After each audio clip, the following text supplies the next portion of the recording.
I see we've got a few people on. Thank you, Glenda. Thank you, Gloria. Glenda's from Fayetteville, Arkansas. Woo! Awesome. I think we talked about the Razorbacks last time. And that's great. Gloria is from Chicago. Welcome. I actually am hoping to go to a conference next year in October in Chicago. And so that would be amazing if I could maybe see you there. Wouldn't that be crazy? That would be fun. Okay, so if you are on Instagram, Facebook, YouTube, anywhere else that you're watching this, you may not be able to see my screen.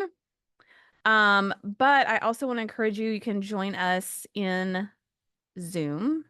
So if you want to join us in Zoom, you can go to bravewidow.com/challenge to sign up or go to my Facebook page and click the link to join this group, and you will be able to see my screen and be able to see what we've got going on over here. So, regardless of where you're joining from, type in the chat for me. Hi, Dr. Kimmy, where you're from, and if you have experienced guilt and grief and what that look like, and we will get started.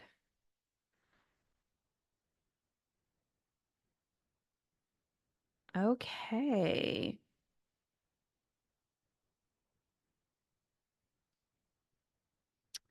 All right. Well, welcome. I know we have some new folks that weren't here yesterday. This is a 3-day challenge, but I'm glad you're here. This is day 2. Don't worry. You don't need to know anything about day 1 to be here and to learn today. We're going to talk about guilt and grief, and we're going to talk about why we feel guilty, what's causing that, what guilt and grief actually is. So, not necessarily what we think it is, and then what we can do to start to move forward from having that guilt and grief. So, today we're going to talk through those things.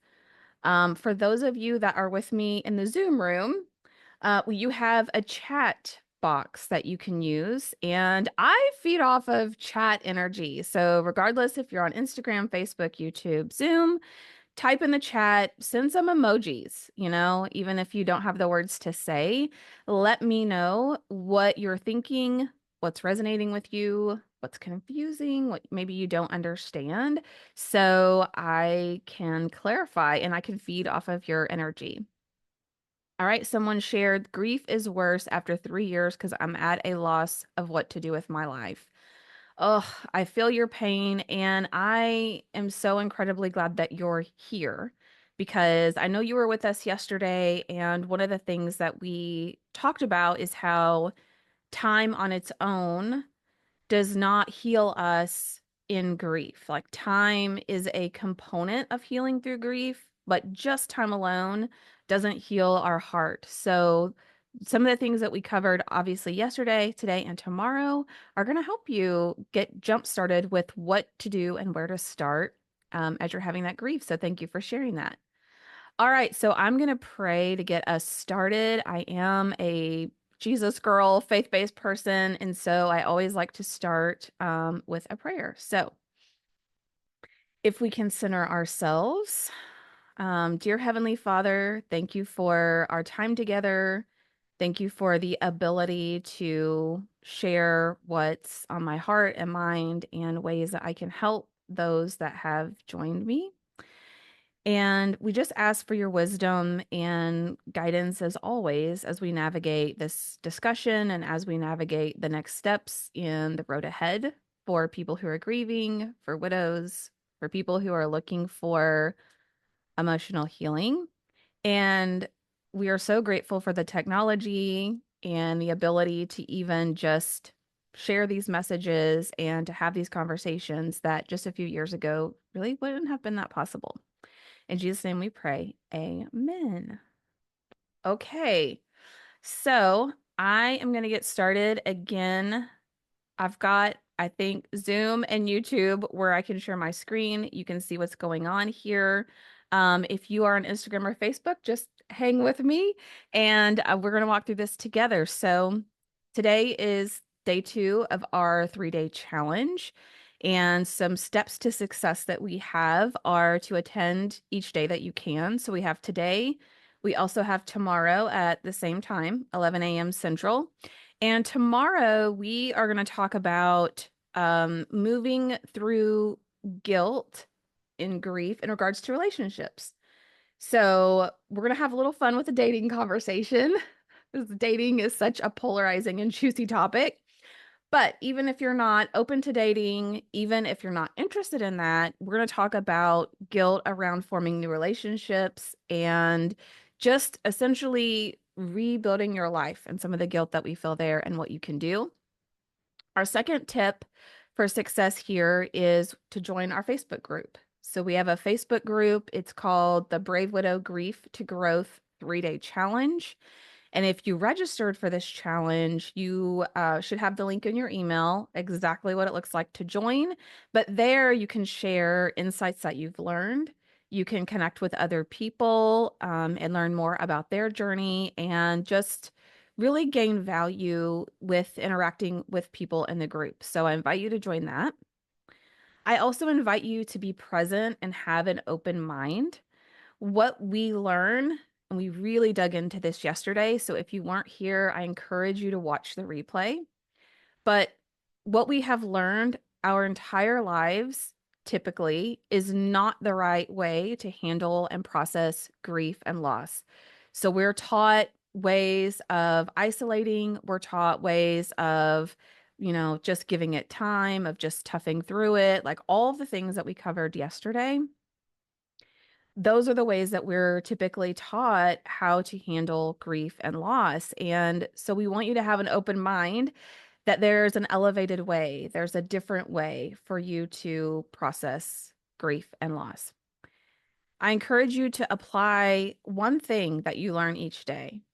I know being a widow is overwhelming. I know being deep in grief is overwhelming. So even if you just pick one thing each day, then you will find success. And then lastly, feel free to invite a friend, because going through this process alone can feel incredibly isolating. All right. So yesterday I spent some significant time walking through my story. So I'm not going to repeat the full version of my story, but if you want to learn more about who I am, why I'm here talking to you, what do I know about grief, please go and watch the replay. I really dig deep into what I have gone through over these past 3.5 years and what has brought me to where I am now. The shortened version is that just 3.5 years ago, it was 3 weeks shy of what would have been our 20th wedding anniversary, but I lost my husband and best friend of nearly 20 years to COVID complicated by double pneumonia. I felt at the time we have 4 amazing kids together. At the time they were ages 10 to 19.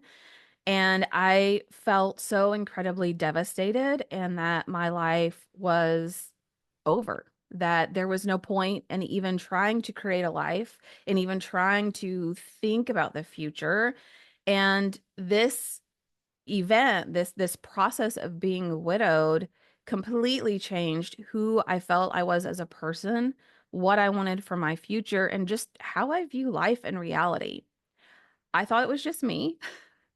But I have learned so much about grief and grief recovery and widowhood in not only learning myself, but gaining coaching certifications and reading all the books and interviewing hundreds of widows and talking to thousands of widows, and realizing that a lot of what I felt and experienced is actually very normal. We just culturally don't talk about it a lot. We don't talk about death. We don't talk about grief. We don't talk about the things that change us at our core. And this is so incredibly important. I am so happy to share that today, just over 3 years later, I do absolutely love my life again. I have gone on some incredible adventures in these last 3.5 years. I've ventured into new hobbies and interests and career paths, and I'm even happily remarried and gained a bonus son in this process. So it's been a huge blessing for me to get to a point where I can go to my kids' events now, and in a moment where I should be happy, I can feel happy. Whereas a year ago, 2 years ago, I would go to my kids' choir events and be crying out in the audience because hanging over my shoulder was this sense of guilt and grief and all of the thoughts that come up that would say, their dad should be here. This isn't fair. I feel so sorry for them. They should have a dad out in the audience.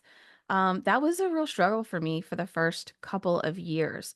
But I'm so happy to share that now the thoughts and the feelings that come up for me are love and gratitude, just so full of love and peace and knowing that their dad is there with us, even though physically he may not be there, and gratitude for the time that we had together and the experiences that we got to have.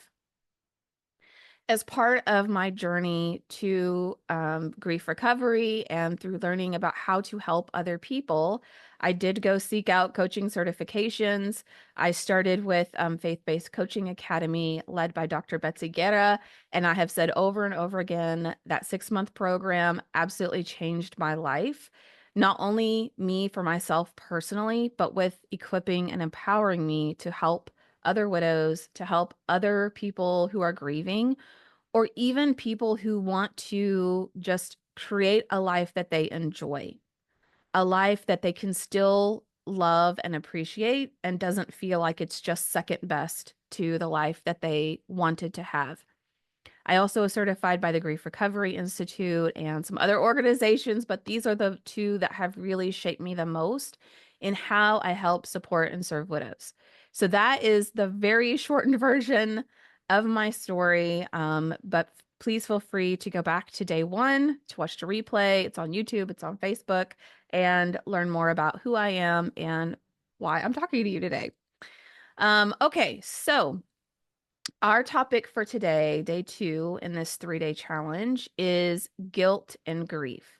And so I encourage you, if you have a pen and a piece of paper, if you have a notes app on your phone or your computer, or you just have a way of jotting down some of your thoughts, we're going to do a couple of reflection activities as we walk through this.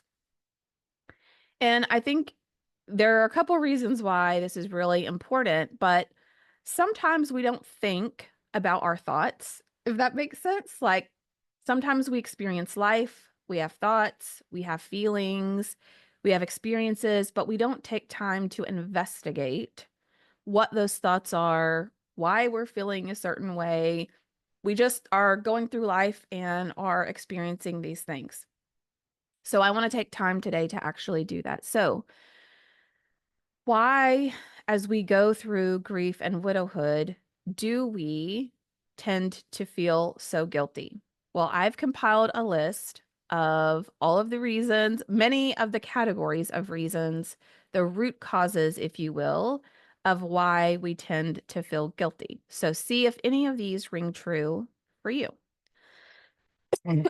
Reasons that we feel guilty. My spouse died instead of me.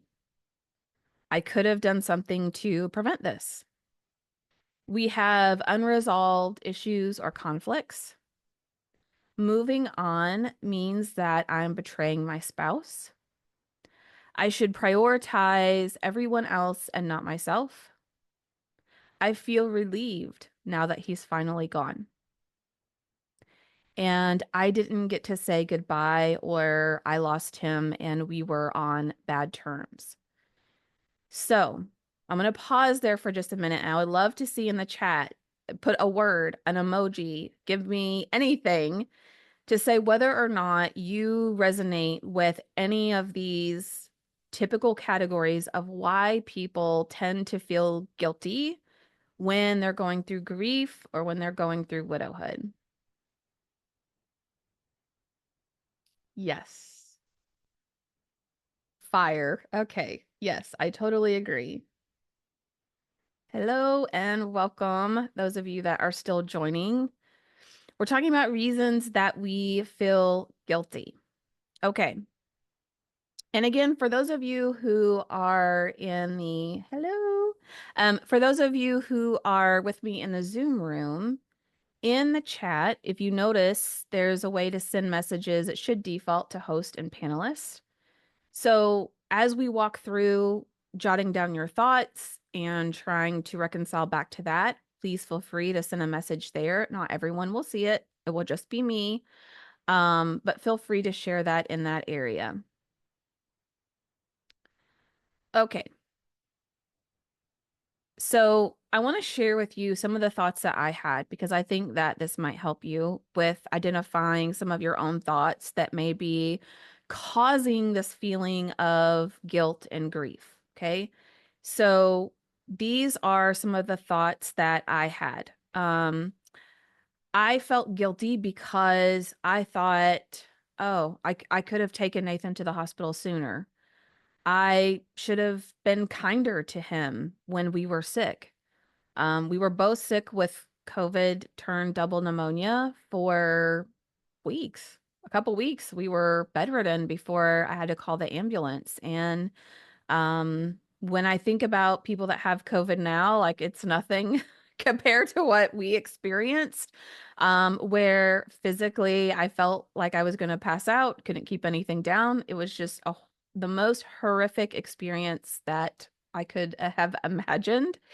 And so I was irritable, and we had 5 heating pads in the bed with us, and we were just sipping on Gatorade to survive. And so there were times that I would think back where I would tell Nathan, I'm sick too. I don't feel good either. Like, we're both sick here, you know? And not that I was cruel or harsh, but I remember that sentiment of I'm hurting too. I'm sick too. And so as I thought, replayed some of those memories, especially over that first year, first 2 years, it caused a lot of guilt where I thought, ugh, I should have been a lot nicer. I should have been kinder. If only I would have known. Like, if only I would have known, I could have done things differently. Um, just going to answer a question here. How do I help people restart? I'm actually going to cover that towards the end, so stick with me if you can. And yes, I do love my life again. I'm super happy. You can watch the full replay where I share that. But yes, I am. Um, there were things I thought like he didn't want to have to go on a ventilator. We had things left that we still needed to discuss. There are people who are going to think I don't care anymore because I am trying to rebuild a life, that I am trying to do things differently. You know, I knew Nathan didn't, if anything ever happened to him, he didn't want me to date anyone else ever again. So I had all these thoughts that just caused and created a lot of guilt for me and grief. So I'm going to pause here. And hi, Karen. Hi. Hi, Anthony. I'm going to pause here and just ask you to put in the chat or to jot down for yourself thoughts that you have had when you feel guilty. So, as you're in grief, as you're in widowhood and rebuilding your life, what are some thoughts that you have had when you felt guilty? And I'm going to pause here for just a couple of minutes. And hi, Dean. I'm going to pause here for just a couple of minutes and let you all type in the chat what your thoughts are with that. If you are part of my Instagram or Facebook stream, you may not be able to see my screen. I would love for you to join me over in Zoom. And there's a link to that on the Brave Widow Facebook page, or if you sign up at bravewidow.com/challenge. But right now, I'm just asking people to identify thoughts that they have had when they have felt guilty in grief. And it's important that we take time to identify those so that we can work on reframing them.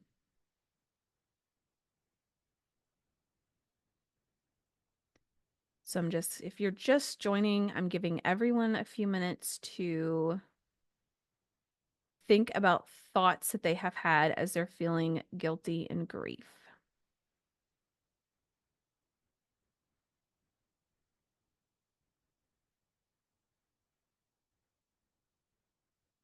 Okay.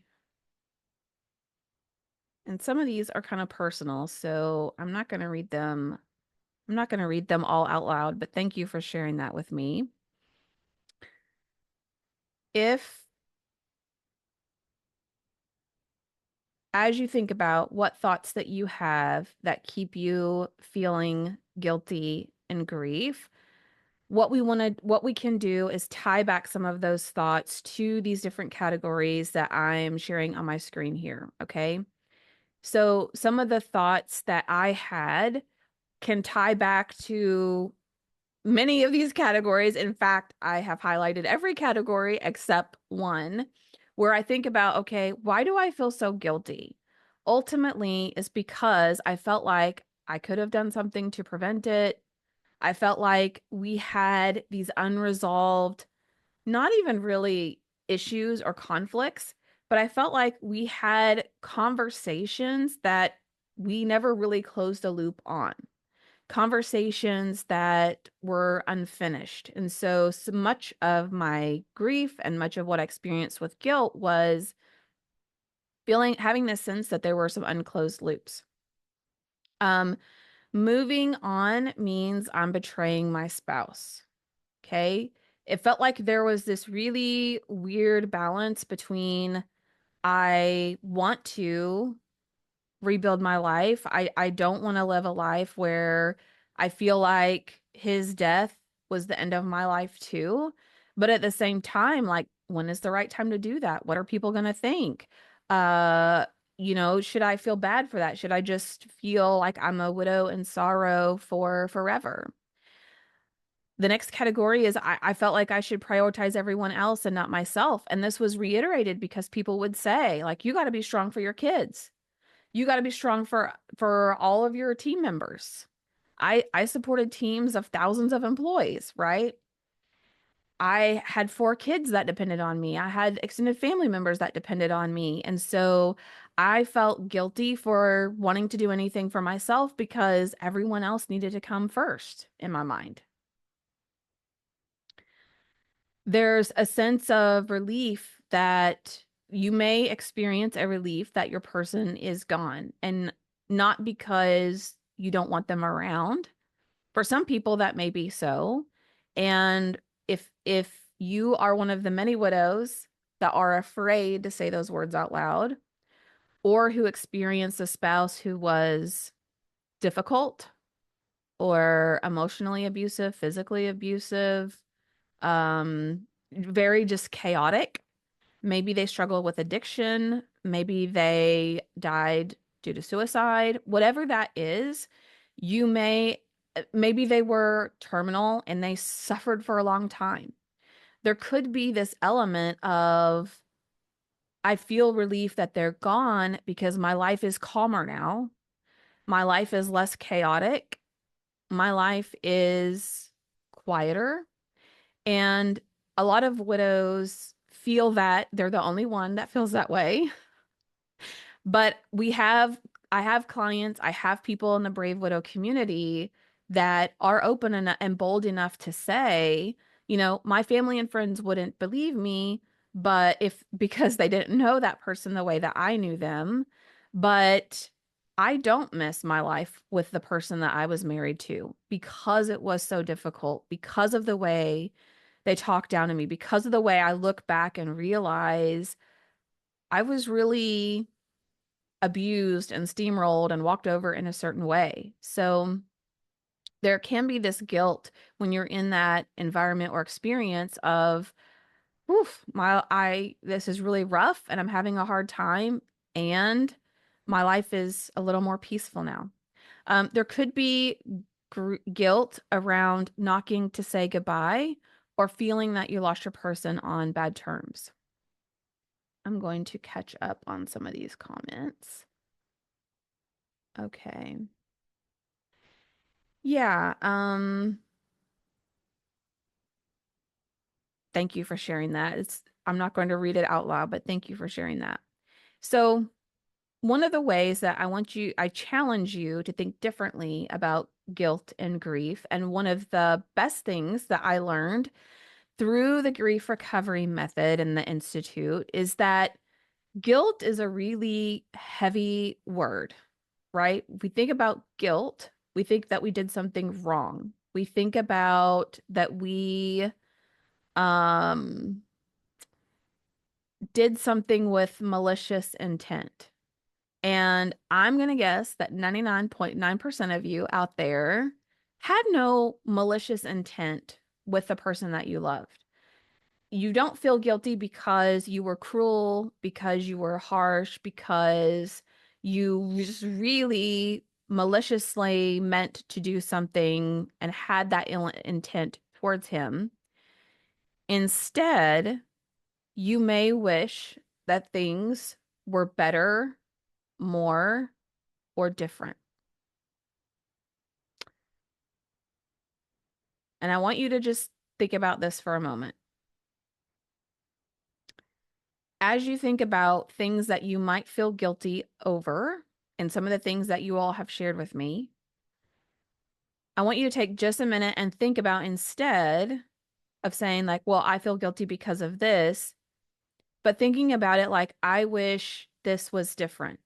So as I think about what I shared with you, like the comments, I made about, well, I'm sick too, or I don't feel good either, right? I don't feel guilty because I felt like I was just being unusually mean and cruel, but I wish that I had said something different. I wish that those last few days between us had been better, that, there had been more kindness. So I want to make sure this is resonating with you. So please put it in the chat, type a sentence, a word, emoji, just something. But think about what you shared with me and the things that you feel guilty or why you feel guilty. Ultimately, is it really because you wish that things were better, more, or different?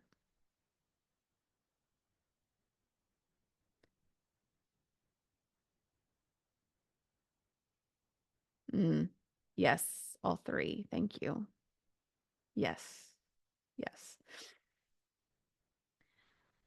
Um, thank you for sharing that story with me.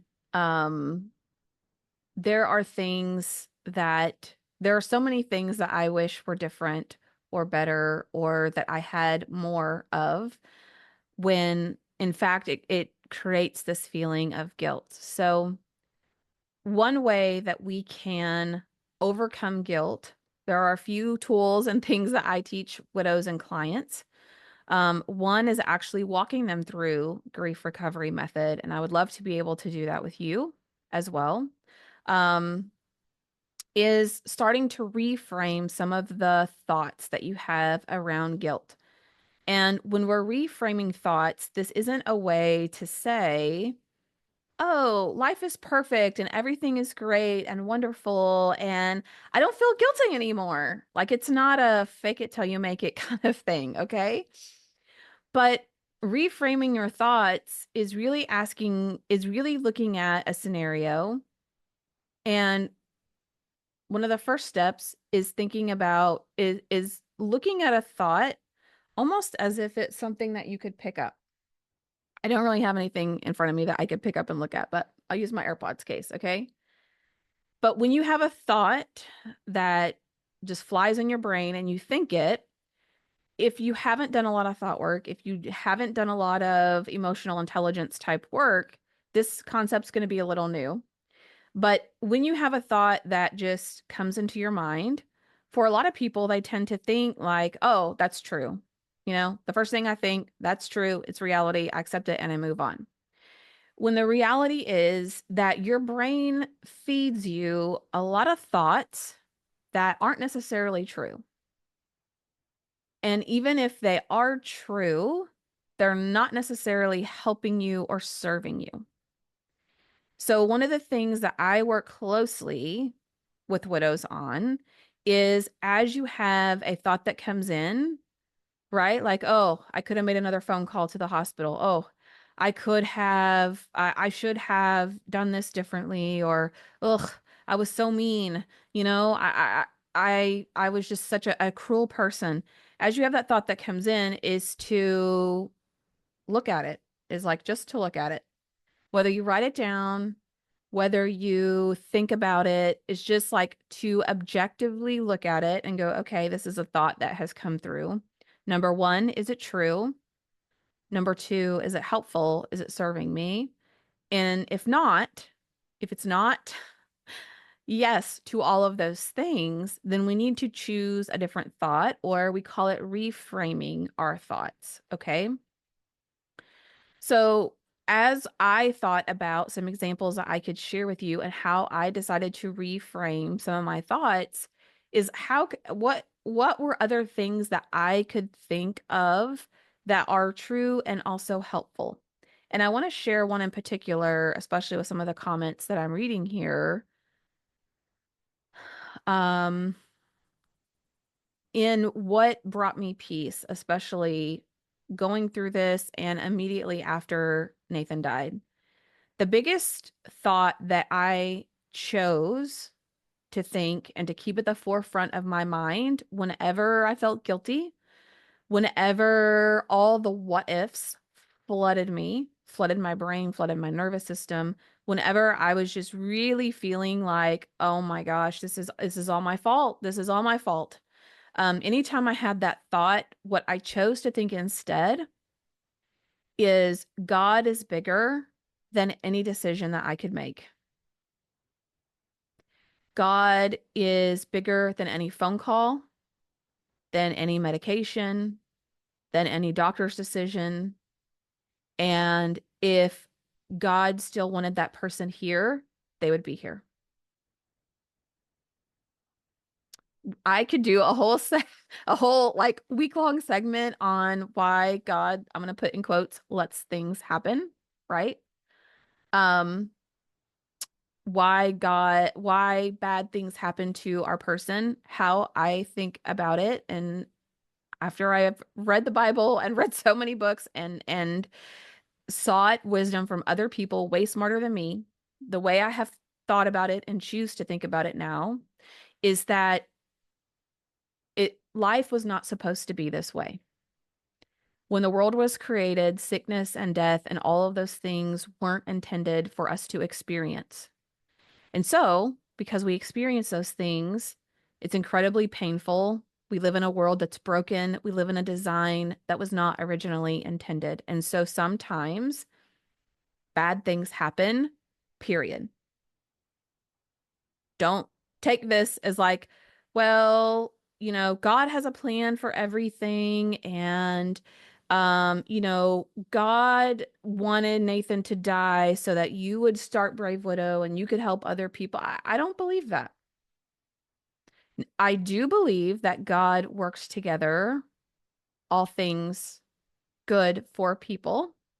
I do believe the story of Job, who in the Bible lost everything. It was exceptionally devastating. And after this experience, he had a life that was beautiful and more abundant and wonderful beyond imagination. But as I think about it, bad things happen, period.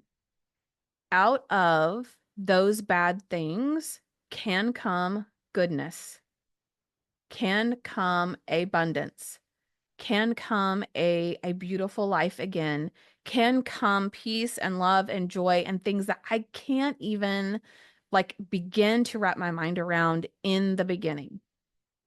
So what I chose to believe and what I still choose to believe and hold on to is that instead of focusing on this negative thought spiral of all the what ifs and I should haves and I could haves and well, this person made the wrong decision and I, even though they told me not to take him to the hospital, I should have taken him, even though the doctor said, it was going to be fine and they were wrong. I could have done this, I should have done that. You will drive yourself mad trying to wrestle with all of those thoughts. And so, what we want to do is focus on thoughts that are true and thoughts that are serving you as you're moving forward through grief and wrestling with this guilt. So, thoughts that I chose, that biggest one is God is bigger than any decision that I could ever make. And if God wanted Nathan here, nothing would change that. Nothing. I also chose to believe that Nathan knew that I loved him more than anything else in this whole world. That I could give myself grace, that I was also sick and I was also bedridden and I was also extremely exhausted. So I probably wasn't the kindest version of myself. I can choose to believe that people are going to have their own opinions and I can only control me and I can only control my thoughts and my actions.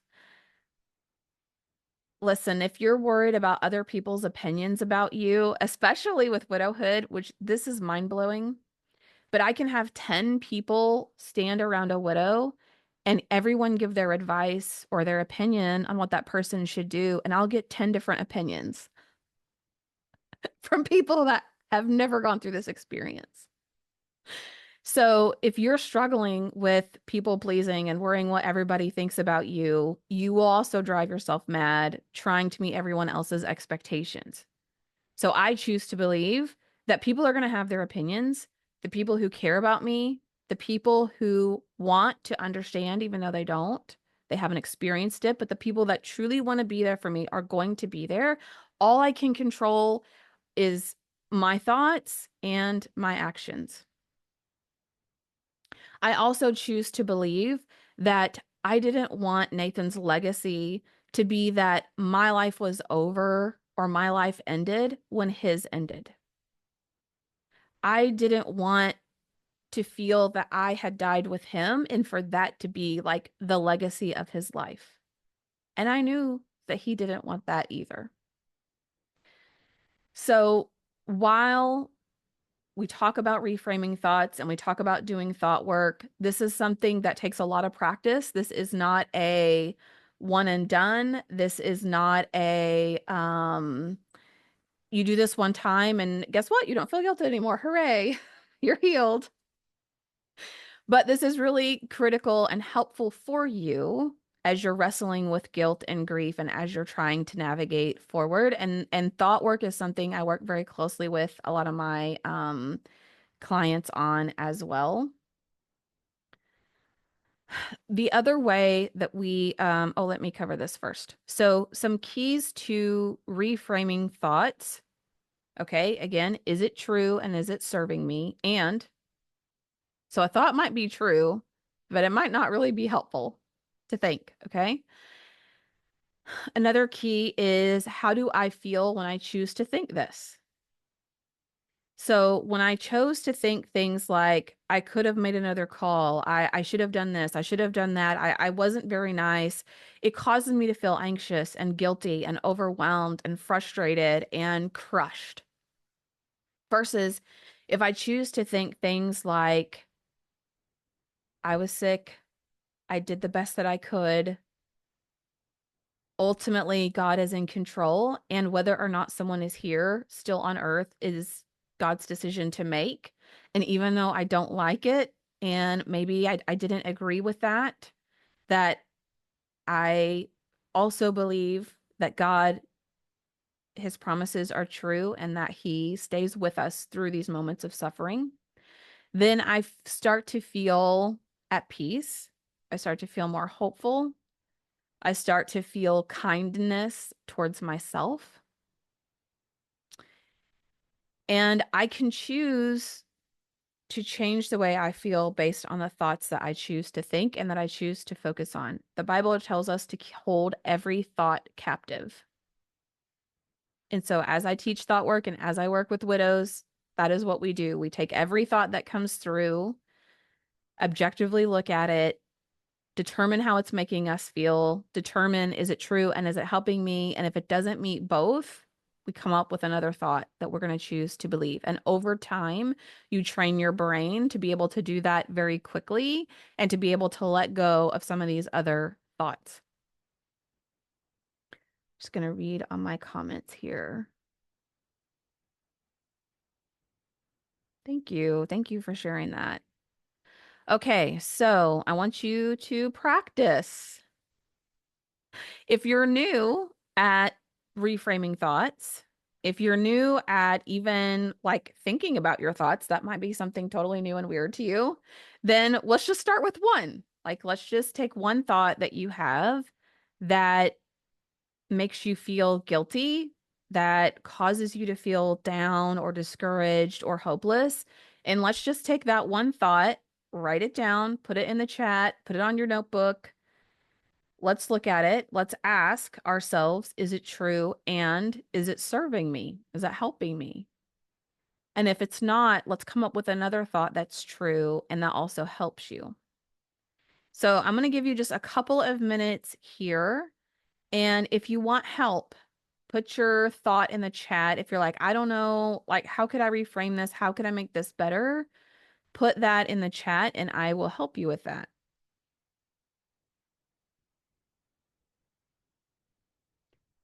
Karen is sharing how she's continuing the legacy of her and her person, and it's so beautiful. Thank you for sharing that.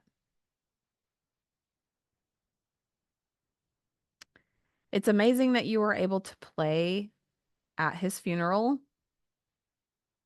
God gave you the strength to do that is amazing because that I can't even imagine that would have been really difficult.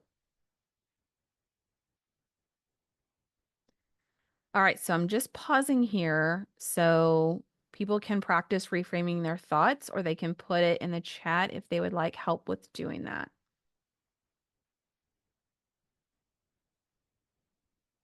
And I'm looking at the Q&A box. What was the other one? Guilt and what? Um, Glenda, can you remind me on this question? Um, Guilt and what? Guilt, maybe it's my accent. Maybe I said guilt in grief and it sounded like I was saying and. That's very possible.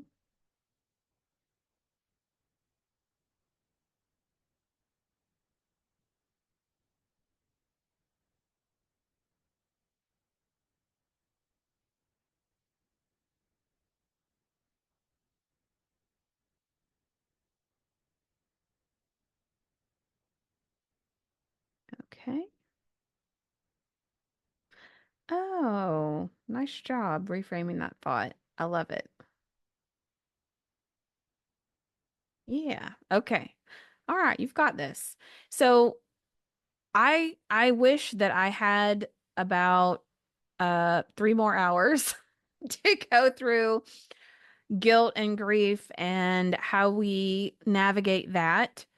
Reframing our thoughts is one of the ways that we tackle that. Oh, you answered the question while talking. Okay, thank you. For letting me know that. Um, Reframing our thoughts is one of the ways that we do that. I also highly recommend going through grief recovery method. That is something that I walk people through, that I see some of the biggest changes in people in the time that we work together. And for me, grief recovery method, let me start over. I really struggled for maybe 18 months, close to 2 years with like, I felt like I had processed so much. As I shared, I've gone to therapy, I did the grief groups, I did the support groups, I talked with the experts, I read the books and watched the videos and talked to hundreds and hundreds of widows. And I just felt like there was still this gap. And sometimes I say it's like the last 20%. I don't know why in my mind it's that way, but it felt like I'd done all this work and all this healing and I was doing all the things and I was trying to move forward and I was trying to rebuild my life and I just kept getting smacked back down. Like right when I would think, like for example, when it was in like December or January, I was driving to Tulsa and I was going to see Dr. Jordan Peterson at a conference. I was going by myself. It's just something that I wanted to do, to see him in person and have a day to myself. Like I was just really excited about actually doing something. And as I was driving on the way there, about halfway there, I just started crying.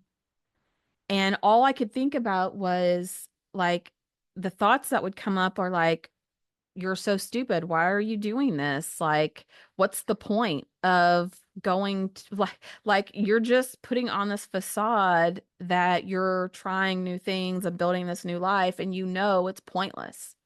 Like, you know, there's no point. Like, why are you even going through all of this trouble to do something that you might kind of like when you know that grief is like right over your shoulder? And so I ended up crying like halfway between here and Tulsa, which is like over an hour in the car.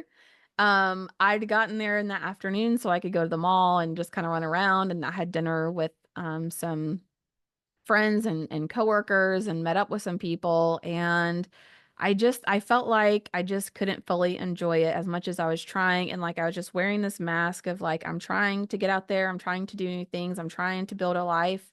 And it was just so hard. And so I finally came across Grief Recovery Method. And I felt like it finally helped me close all of these unresolved loops.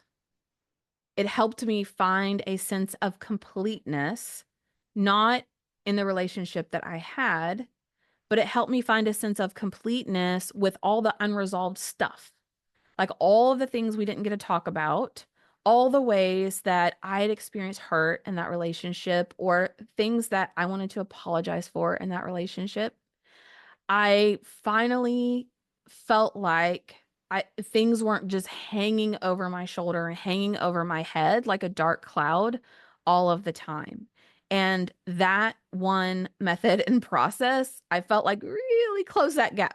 That last 20% that I felt kept pulling me back and kept dragging me back. So for my widow friends, for my friends that are in grief, one of the things as I start meet widows and as I work with them on what their exact next step should be is I want to understand, what's your grief volatility like?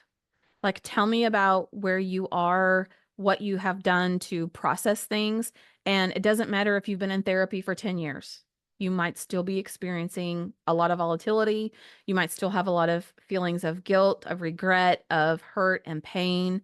I talk with widows every week. They've gone years and they're still really struggling.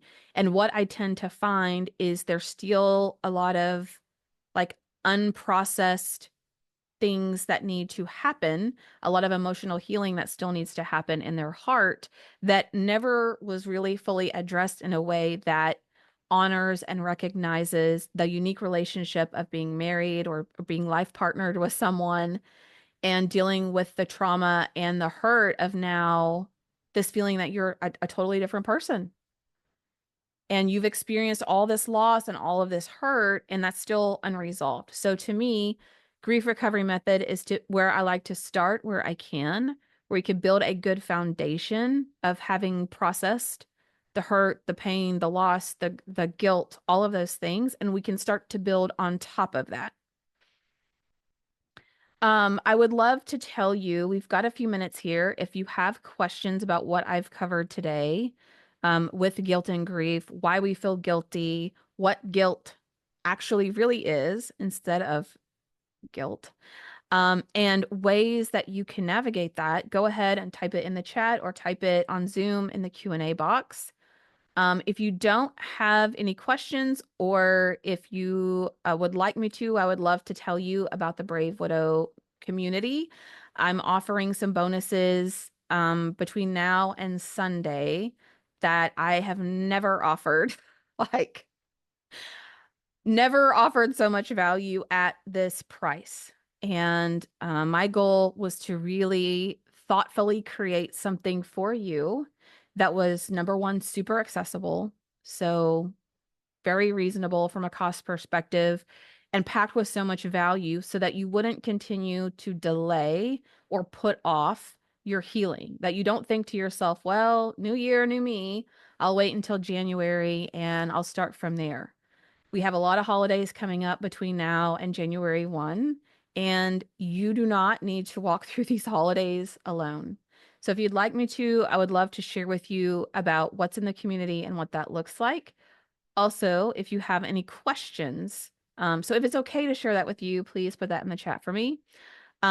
If you have any other questions about guilt and grief, or there was something that you was hoping that I would cover that I haven't, put it in the chat and let me know.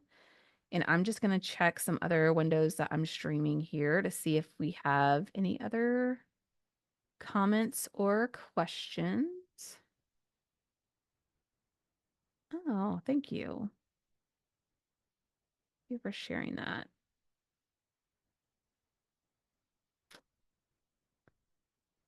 Hello to my YouTubers.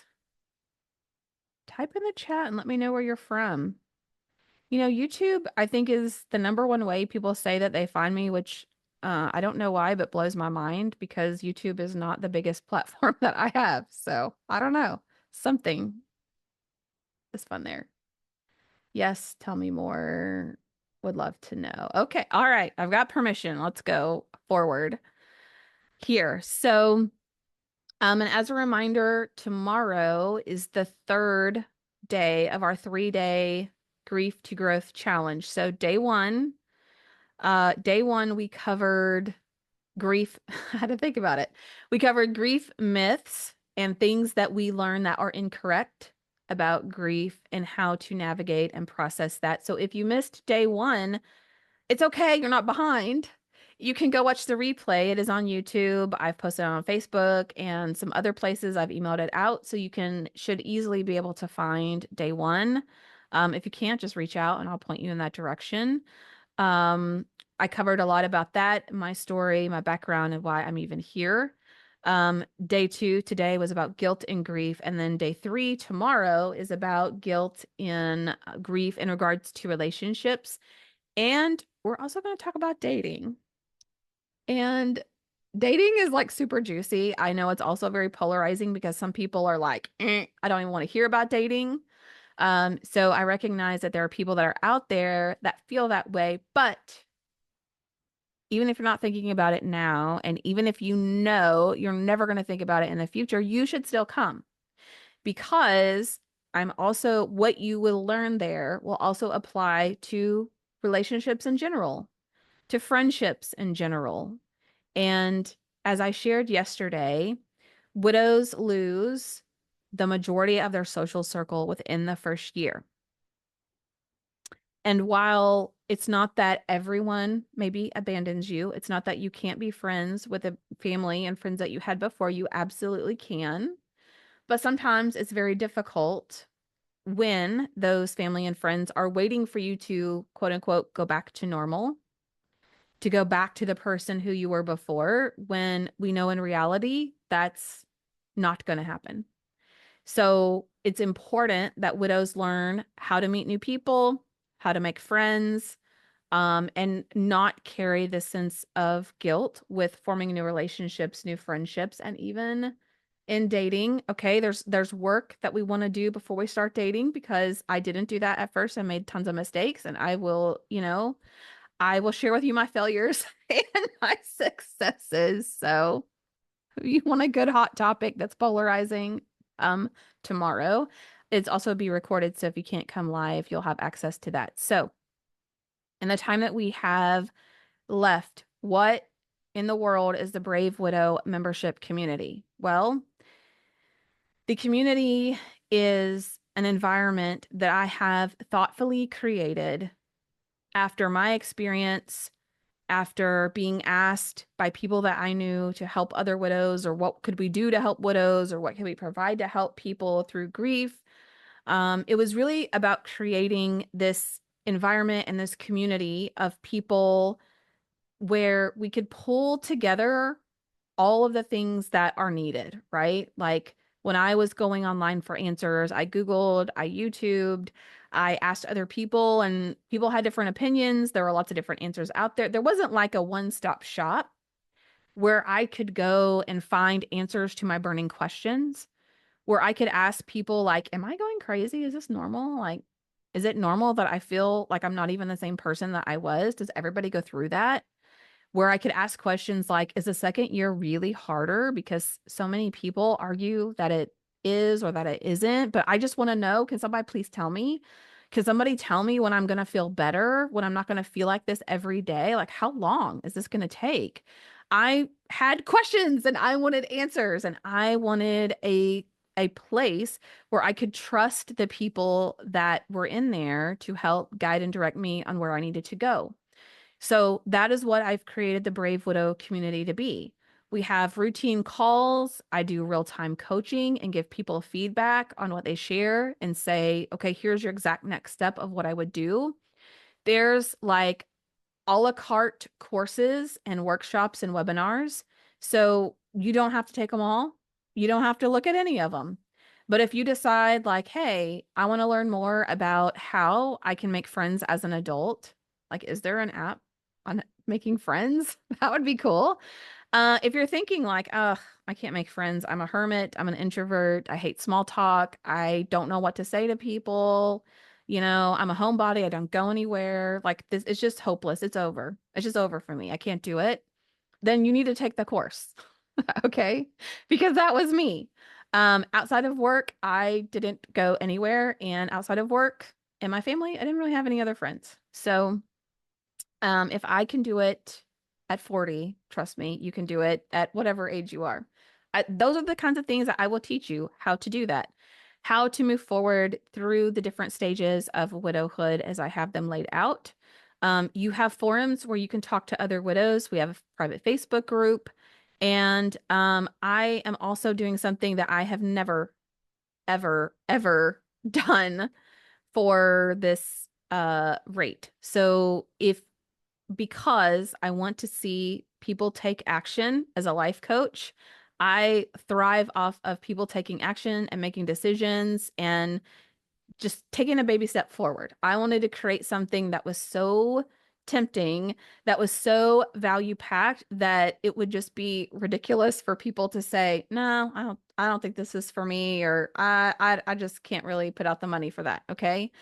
So what I've done between now and Sunday, if you sign up for the Brave Widow membership community, you are also going to get, in addition to all of that, 6 monthly one-on-one coaching calls, just me and you.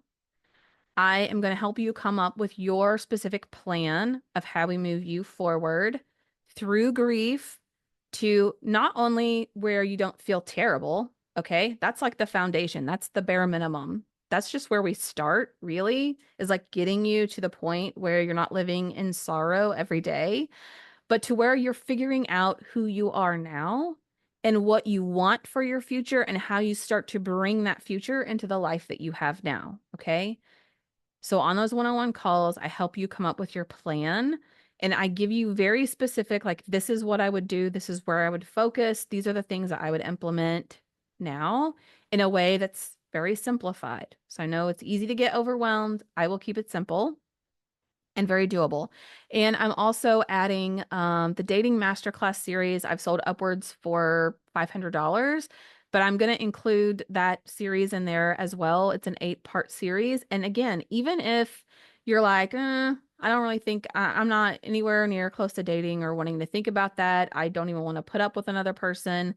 Listen, I have put so much, so much valuable content in there around all things relationships, okay? It's not just for dating, even though it is targeted to that. It's about attachment styles. It's about communication patterns. It's about the image of yourself that you put out in the world and how it is attracting different types of people. Why it's important that you surround yourself with the people that you want to be like, okay? All of that's in there. And not only all of that, but I'm also significantly reducing the cost. So it's normally $97 a month. I'm dropping it to 47. It's normally 197 a quarter. I'm dropping it to 97 a quarter if you join between now and Sunday. So the way to claim this deal is to go to bravewidow.com/fast, FAST. Claim it. Trust me, I am not going to offer this again at this price because um of what I normally charge for a lot of these things. So do it now. Get the support. get the guidance, get the community around you before you go through the holidays. So you're not navigating that alone and isolated and confused. All right. Thank you so much for the comments. Thank you for the feedback. Thank you for sharing. I have a comment that seriously considering joining the community. I did lose a lot of my social connections and I crave that, especially with other widows. I am telling you, join it. You are going to love it. Like feel compelled that you are going to love it, and you can cancel at any time. Just try it out for a month if that's what you want to do. But hey, if you go for the quarter, you get 1 month free for the same cost of 3 months. So thank you for the question. There are 3 months in a quarter. So it's 47 a month or 97 for 3 months. So you basically, for the cost of 2 months, you get the third month free. You could think about it like that. Okay. Thank you guys for joining. I know we are at time. I hope I get to see you again tomorrow, same time, same place. We are going to talk about guilt with grief and relationships. Thank you all. You've been wonderful in the chat, and I will see you tomorrow, and I hope to see you in the community.